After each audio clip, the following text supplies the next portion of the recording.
Hi friend, আশা করি আপনারা সবাই ভালো আছেন। আপনাদের সবার ভালোবাসা নিয়ে কিন্তু আজকে একটা ট্রেন্ডিং ভিডিও নিয়ে এসেছি বন্ধুরা। আজকের যে ভিডিওর টাইটেল বন্ধুরা, সত্যি কি মিথ্যা সেটা পরের কথা। 4 প্রদেশে নাকি বাংলাদেশ ভাগ হয়ে যাবে। প্রদেশ ভাগ করার ইকোনমিক ইম্প্যাক্ট, এইটা কি কারণে ভাগ হবে সেটা আমরা এখনো জানি না। তাই পুরো ভিডিওটা না দেখলে কিন্তু কিছুই আপনারা বুঝতে পারবেন না। সত্যি কি বাংলাদেশ 4 ভাগে ভাগ হয়ে যাবে, না এটা কি কারণে করা হবে, সেটাই আজকে দেখবো এই ভিডিওর মাধ্যমে। আর আমরা যে চ্যানেল থেকে ভিডিওটা নিয়েছি সেটা হচ্ছে বিজনেস ইন্সপেকশন বিডি চ্যানেল থেকে। চাইলে সেই চ্যানেলে গিয়ে আপনারা অরিজিনাল ভিডিওটাও দেখে নিতে পারেন। তো চলুন বন্ধুরা, এই ইনফরমেটিভ ভিডিওটা দেখে নিই। 40,000 বর্গ কিলোমিটারের বেশি আয়তন নিয়ে বিশ্বের 94তম আর এশিয়ার 48টি দেশের মধ্যে 26তম। আয়তনে ইউএস এর 52টি স্টেটের 25টির চেয়েও ছোট, এমনকি ভারতের 28টি স্টেটের মধ্যে 7টির চেয়েও ছোট আকারের বাংলাদেশ। অথচ ছোট্ট এই দেশটিকে ইউএসএ ইন্ডিয়ার মতো ফেডারেল সিস্টেমের আওতায় এনে 4টি প্রদেশে ভাগ করারই প্রস্তাব উঠে এসেছে। গত 5ই আগস্টের স্বৈরাচারী সরকারের পতনের পর বিভিন্ন পর্যায়ে সংস্কারের জন্য বেশ কিছু কমিটি কাজ করছে। এমন একটি কমিটি থেকে উঠে এসেছে এই প্রস্তাবনা। এই প্রস্তাবের পেছনে যুক্তি, প্রদেশে ভাগ করা হলে ঢাকার কেন্দ্রিকতা কমে আসবে, সরকারি অ্যাডমিনিস্ট্রেটিভ পাওয়ার ও কার্যপরিধি ডিসেন্ট্রালাইজড হবে, যা ওভারঅল সরকারকে আরো এফিশিয়েন্ট করবে এবং নাগরিকদের আরো বেশি সুযোগ সুবিধা দেওয়া সহ প্রতিটি প্রদেশ নিজেদের মতো ব্যবসা বাণিজ্যের প্রসারের মাধ্যমে সরকারের রাজস্ব বাড়িয়ে বাংলাদেশের ইকোনমিক গ্রোথ আনতে সক্ষম হবে। আচ্ছা, কিন্তু আসলে কি তাই হবে, নাকি প্রাদেশিক সিস্টেমের রূপান্তরের আড়ালে সরকারি বাজেট ও খরচ বাড়িয়ে নতুন করে ঋণ ও ভ্যাট ট্যাক্সের বোঝা চেপে বসবে জনগণের ঘাড়ে? আচ্ছা।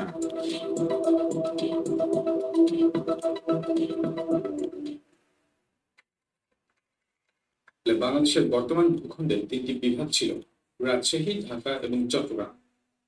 পরবর্তীতে 1960 সালে রাজশাহী ও ঢাকা বিভাগের কিছু অংশ থেকে খুলনা বিভাগ গঠিত হয়। আচ্ছা। 1971 সালে স্বাধীনতার সময় বাংলাদেশে এই 4টি বিভাগ ছিল। পরবর্তীতে এই 4টি বিভাগকে ভেঙে আরো 4টি বিভাগ বরিশাল, সিলেট, রংপুর ও সবশেষ 2015 সালে ময়মনসিংহ বিভাগ গঠিত হয়।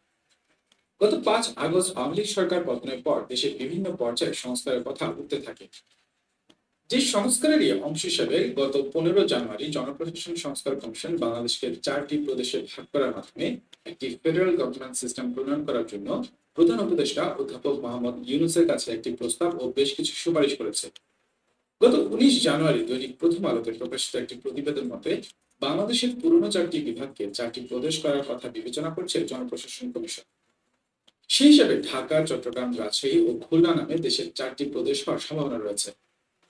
কিন্তু দেশের 8টি বিভাগের মধ্যে বাকি 4টি বিভাগ কোন কোন প্রদেশের অংশ হবে তা এখনো চূড়ান্তভাবে নির্ধারণ করা হয়নি। তবে বাস্তবিকভাবে বিবেচনা করলে প্রস্তাবিত প্রদেশগুলোর বিভাগের সাথে সংযুক্ত বিভাগ এবং পূর্বে যে বিভাগ থেকে ভেঙে নতুন বিভাগ গঠিত হয়েছে সেই প্রদেশের অংশ হওয়াটাই বেশি যৌক্তিক। সেই হিসাবে ঢাকা, ময়মনসিংহ ও সিলেট বিভাগ নিয়ে ঢাকা প্রদেশ, রাজশাহী ও রংপুর বিভাগ নিয়ে রাজশাহী প্রদেশ, খুলনা ও বরিশাল বিভাগ নিয়ে খুলনা প্রদেশ এবং চট্টগ্রাম বিভাগকে চট্টগ্রাম প্রদেশ করা হতে পারে। বিষয়টি এখনো শুধুমাত্র আলোচনার পর্যায়ে রয়েছে এবং যেহেতু একটি দেশের পুরো ভূখণ্ডকে বিভিন্ন প্রদেশে ভাগ করার প্রক্রিয়াটি সংবিধান সংক্রান্ত বিষয়, সে কারণে অন্তর্বর্তীকালীন সরকার কোন কাঠামোতে দেশকে 4টি প্রদেশে ভাগ করবে তা জনপ্রশাসন সংস্কার কমিশনের প্রস্তাবে ক্লিয়ারলি বলা হয়নি। কিন্তু বাংলাদেশকে একাধিক প্রদেশ করার আইডিয়াটি কিন্তু এবারই প্রথম সামনে আসে। গত সেপ্টেম্বরের 11 তারিখে অন্তর্বর্তীকালীন সরকারের 1 মাস পূর্তি উপলক্ষে উপদেষ্টা এম শাখাওয়াত হোসেন তার রাষ্ট্র মেরামতের এখনই সময় শীর্ষক লেখায় দেশের প্রশাসনিক কাঠামো উন্নত করার জন্য 5টি প্রদেশ গঠনের প্রস্তাব করেন। এম শাখাওয়াত হোসেনের প্রস্তাবিত পরিকল্পনায় পূর্ব ও পশ্চিম অঞ্চলে 2টি করে মোট 4টি প্রদেশ এবং বৃহত্তর ঢাকাকে একটি আলাদা প্রদেশ হিসেবে গড়ে তোলা হবে। এর সঙ্গে মেট্রোপলিটন ঢাকাকে কেন্দ্রশাসিত অঞ্চল হিসেবে রাখার কথা বলা হয়েছিল। মূলত বাংলাদেশের ক্রমবর্ধমান জনসংখ্যা ও প্রশাসনিক চাহিদা বিবেচনায় নিয়ে জনপ্রশাসন সংস্কার কমিশন দেশের কাঠামোতে পরিবর্তনের বিষয়টি নিয়ে চিন্তা করছে। প্রায় 17.5 কোটি মানুষের এই দেশে একটি কার্যকর ও গতিশীল প্রশাসনিক কাঠামো তৈরি করা অত্যন্ত জরুরি।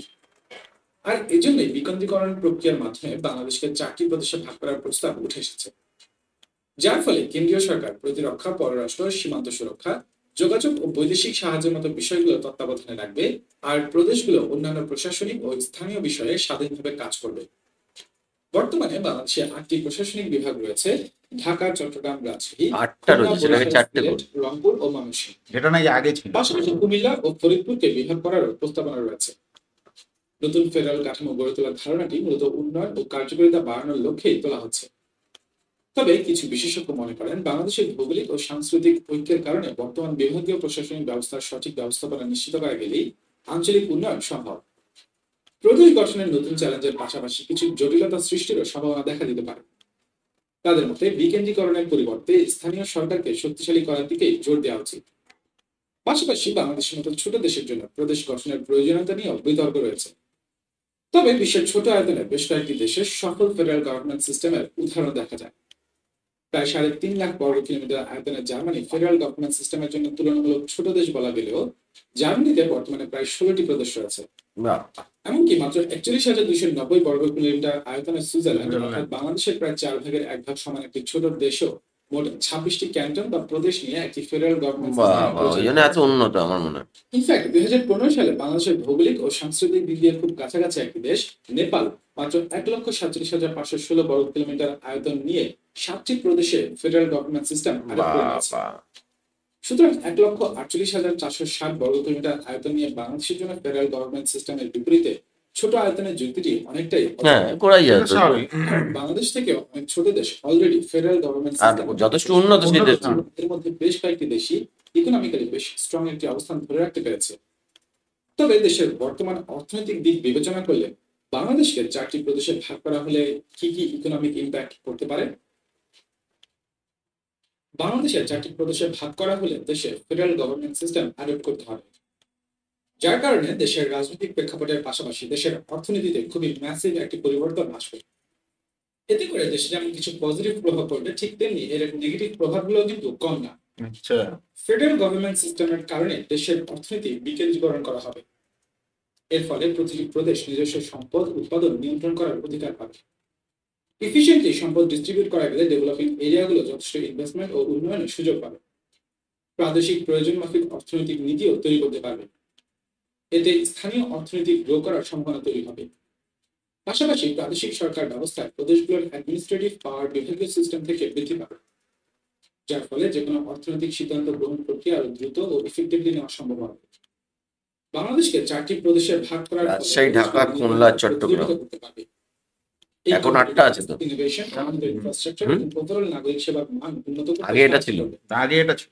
ফলে প্রদেশগুলোতে ব্যবসা ও বিনিয়োগের সুযোগও বৃদ্ধি পাবে। তবে বাংলাদেশের সামাজিক, জাতিগত ও ভাষাগত দিক বিবেচনা করলে মানুষের মধ্যে ভিন্নতা লক্ষ্য করা যায় না, একমাত্র পার্বত্য চট্টগ্রামের জেলাগুলো ছাড়া। বিশ্বের অনেক দেশই তাদের নাগরিকদের মধ্যে ভিন্ন জাতি, ভাষা, ধর্ম কিংবা সামাজিক অমিলের কারণে প্রাদেশিক কাঠামোকে গ্রহণ করে। এর একটি বড় উদাহরণ হচ্ছে বেলজিয়াম। বেলজিয়ামে মূলত ডাচ ভাষী ফ্লেমিং, ফ্রেঞ্চ ভাষী ওলুন ও সংখ্যালঘু জার্মান ভাষী এই 3টি ভাষা ও জাতির মানুষ বসবাস করে। বিষয়টি ভারতের ক্ষেত্রে দেখা যায়, যেখানে দেশটির প্রত্যেক ভাষা, সংস্কৃতি ও কিছু ক্ষেত্রে ধর্মীয় অমিল রয়েছে। কিন্তু বাংলাদেশের ক্ষেত্রে এই বিষয়টি তেমন দেখা যায় না বলেই চলে। তাই সামাজিক দৃষ্টিকোণ থেকে বাংলাদেশকে 4টি প্রদেশে ভাগ করার কোনো যৌক্তিকতা নেই। প্রাদেশিক সরকার ব্যবস্থায় প্রতিটি প্রদেশে নিজেদের স্বার্থে কাজ করতে পারার স্বাধীনতা এক বা একাধিক প্রদেশের জন্য প্রতিকূল অবস্থা তৈরি করতে পারে। বাংলাদেশের ব্যবসা বাণিজ্য অনেকটাই ঢাকা কেন্দ্রিক, অন্যদিকে পর্যটন ও রপ্তানি সুবিধার কারণে চট্টগ্রামও ইকোনমিক্যালি অনেক বেশি স্ট্রং অবস্থানে রয়েছে। এই দুটি জেলাকে কেন্দ্র করে গাজীপুর, সাভার, নারায়ণগঞ্জ, ময়মনসিংহ, কুমিল্লা, ফেনী, আনোয়ারা, মহেশখালীর মতো শিল্পাঞ্চল গড়ে উঠছে। অন্যদিকে রাজশাহী ও খুলনা ও এর আশেপাশে ঢাকা কিংবা চট্টগ্রামের মতো সেভাবে শিল্পাঞ্চল গড়ে ওঠেনি, মূলত যোগাযোগ ব্যবস্থার কারণে। এক্ষেত্রে ন্যাশনাল স্তরে কোঅর্ডিনেট না করে প্রত্যেকটি প্রভিন্স যদি নিজেদের মতো নীতি প্রস্তুত করে, সেক্ষেত্রে ভৌগোলিক ও যোগাযোগ ব্যবস্থার কারণে রাজশাহী ও খুলনা ঢাকা ও চট্টগ্রামের সামনে পিছিয়ে থাকবে। আচ্ছা, অর্থাৎ প্রাদেশিক শাসন ব্যবস্থায় অর্থনৈতিক বৈষম্য কমে আসার বদলে আরো বাড়তে পারে। ইকোনমিক্যালি শক্তিশালী প্রদেশগুলোতে তাদের বিদ্যমান ইনফ্রাস্ট্রাকচার ও স্ট্রং ইকোনমিক স্ট্রাকচারের কারণে অনেক দ্রুত ডেভেলপমেন্ট হবে। অন্যদিকে তুলনামূলক দুর্বল প্রদেশগুলোকে তাদের বাৎসরিক খরচ বহন করতে কেন্দ্রীয় সরকারের তহবিলের উপর নির্ভর করতে হতে পারে। এতে শক্তিশালী প্রদেশগুলো তাদের প্রদান করা ট্যাক্সের পুরো অংশ প্রাদেশিক উন্নয়নের জন্য পাবে না, আবার দুর্বল প্রদেশগুলো তাদের প্রদান করা ট্যাক্সের থেকে বেশি প্রাদেশিক উন্নয়নের জন্য তহবিল পাবে। বিষয়টি প্রাদেশিক রাজনীতির কেন্দ্রে থাকবে, যা নতুন ধরনের রাজনৈতিক, অর্থনৈতিক ও সামাজিক সংকট তৈরি করতে পারে। নতুন করে দেশকে ফেডারেল শাসন ব্যবস্থায় রূপান্তর করার কারণে প্রত্যেকটি প্রদেশের সরকার ও প্রশাসনিক কাঠামো নতুন করে গঠন করতে হবে। যে খরচা বৃদ্ধি পাবে। মন্ত্রণালয়, অধিদপ্তর, আইন শৃঙ্খলা রক্ষাকারী বাহিনী, বিচার বিভাগ, কোর্ট থেকে শুরু করে সরকার পরিচালনা করার সকল শাখা ঢাকা থেকে ডিসেন্ট্রালাইজ করতে হবে। ডিসেন্ট্রালাইজেশন দেশের সরকার ব্যবস্থার জন্য ভালো একটি সিদ্ধান্ত হলেও প্রাদেশিক সিস্টেমে যে পরিমাণ ডিসেন্ট্রালাইজেশনের প্রয়োজন পড়বে তার জন্য প্রচুর ব্যয় হবে। নতুন করে প্রচুর সরকারি অফিস ভবন তৈরি করতে হবে, সেগুলোর জন্য আলাদা জায়গা জমি অধিগ্রহণ করতে হবে, বিভিন্ন রকমের উন্নয়ন প্রকল্প হাতে নিতে হবে। অলরেডি ইকোনমিক ক্রাইসিসে থাকা বাংলাদেশের জন্য এই বিপুল পরিমাণ ব্যয়গুলোর বিপরীতে প্রাদেশিক ব্যবস্থা থেকে যে বেনিফিট গুলো পাওয়া যাবে তা ইকোনমিক্যালি কতটুকু ভায়াবল কোনো ইনভেস্টমেন্ট হবে কিনা তা নিয়ে প্রশ্ন থেকেই যায়। পাশাপাশি এই বিপুল পরিমাণ ব্যয় দেশের বিভিন্ন উন্নয়নমূলক কাজের গতি কমিয়ে দিতে পারে। এছাড়া প্রাদেশিক সরকারে যদি ভিন্ন ভিন্ন দল ক্ষমতা প্রাপ্ত হয়, সেক্ষেত্রে সেন্ট্রাল সরকারের কাছে কোনো নির্দিষ্ট দল ক্ষমতায় থাকা প্রদেশটি উপকৃত হওয়ার সম্ভাবনা থাকে। এতে করে আরো বড় ধরনের রাজনৈতিক সংকট ও অস্থিরতা তৈরি হওয়ার সম্ভাবনা একেবারেই উড়িয়ে দেওয়া যায়।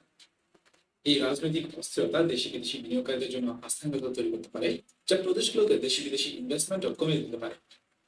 অর্থাৎ প্রাদেশিক সরকার গঠনের ফলে প্রাথমিক যে পরিমাণ খরচ হবে ও এর পরবর্তী সময়ে দেশের রাজনৈতিক ও অর্থনৈতিক যে সমস্যাগুলো সৃষ্টি হতে পারে তা বিবেচনা করলে বাংলাদেশকে 4টি প্রদেশে ভাগ করার থেকে বর্তমান বিভাগীয় ব্যবস্থাকে আরো উন্নত করাই বেশি ইকোনমিক্যালি ভায়াবল একটি অপশন।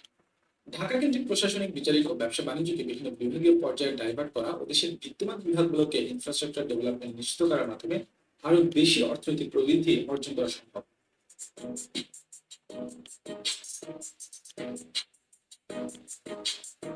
বন্ধুরা দেখলেন ব্যাপারটা, যেটা হচ্ছে বাংলাদেশকে 4টি প্রদেশে ভাগ করার যে পরিকল্পনা চলছে, রাজশাহী, খুলনা, চট্টগ্রাম আর কি ঢাকা, এই 4টে ইয়েতে ভাগ করার চেষ্টা চলছে।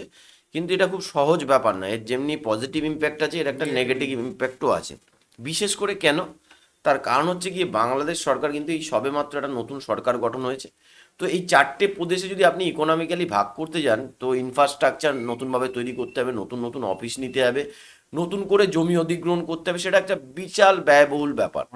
এবার সেইটা কিন্তু ভাববেন না যে সরকারের থেকেই যাবে, সেটা সাধারণ মানুষের উপরেও চাপটা এসে কিন্তু পড়বে। কারণ বিভিন্ন ক্ষেত্রে ট্যাক্স বাড়ানো হবে, যা কিছু করা হবে তাতে কিন্তু সাধারণ মানুষের পড়বে। এবার ঘটনা হচ্ছে, এটা একবার যদি করে নেওয়া যায় তাহলে কিন্তু বাংলাদেশের ক্ষেত্রে পুরো বাংলাদেশটাকে চালানো কিন্তু খুব সহজ হয়ে যাবে। কারণ প্রতিটা প্রদেশ যদি আলাদা আলাদা নিজস্ব মানে শক্তি ফিরে পায়, আলাদা আলাদাভাবে নিজেদের দেশকে চালাতে পারে, দেশকে তো চালাতে পারে না, প্রদেশটাকে চালাতে পারে, তাহলে কিন্তু একটা জায়গায় যেতে পারে। কিন্তু এটা খুব বিচার মানে অনেক ইয়ের ব্যাপার, মানে জটিল ব্যাপার, মানে বললাম আর হয়ে গেল এরকম কোনো ব্যাপার না। তো এই ছিল আজকের ভিডিও কেমন লেগেছে অবশ্যই বলবেন। আর এই ধরনের যদি ভিডিও আপনারা দেখতে চান, আমাদের চ্যানেলটাকে সাবস্ক্রাইব করে নিন। তো আজকের মতো এখানেই শেষ করছি, আবার কালকে দেখাবে একটা নতুন ভিডিও নিয়ে। ততক্ষণে আপনারা সবাই ভালো থাকবেন, সুস্থ থাকবেন।